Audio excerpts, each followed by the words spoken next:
ఎన్టీఆర్ జయంతి సందర్భంగా టీడీపీ నేతలు నివాళులర్పించారు. నగరంలోని ఎన్టీఆర్ ఘాట్ వద్ద ఆయన కుమారులు నందమూరి బాలకృష్ణ, నందమూరి రామకృష్ణ, టీడీపీ సీనియర్ నేత బక్కని నరసింహులు తదితరులు అంజలి ఘటించారు.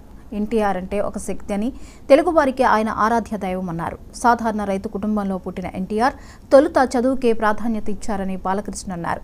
ఆ తర్వాత చిత్రరంగంలోకి వచ్చారని, ఎన్టీఆర్ అంటే నటనకు విశ్వవిద్యాలయమని, సినీ రంగంలో మొకటం లేని మహారాజుగా వెలుగొందుతున్న సమయంలోనే రాజకీయాల్లోకి వచ్చారని బాలకృష్ణ అన్నారు. ఒక నవజాతికి మార్గదర్శకం. అలాగే ఎన్టీఆర్ అంటే నానా జాతులకు దైవ సమానం. అలాగే ఎంతో మంది ఆనాడు ఒకే పందాలో వెళ్తున్న రాజకీయాలను మార్చి ఎంతో మంది ఎవరైతే అంటే అంతకుముందు ప్రతి తెలుగు బిడ్డ ప్రతి తెలుగు మట్టి గడ్డ కూడా నేను తెలుగు వాడిని సగర్వంగా చెప్పుకుని దమ్ము, ధైర్యం, సత్తువ, తెగువ, అలాగే అహంకారానికి సానబెట్టి పదును పెట్టి బయటకు వచ్చి చెప్పించిన ఒక తెలుగు తేజం నందమూరి తారక రామారావు గారు. అంటే ప్రతి తెలుగు బిడ్డ బొడ్డు ఉడక ముందే రాజకీయ చైతన్యం తీసుకొచ్చింది నందమూరి తారక రామారావు గారు.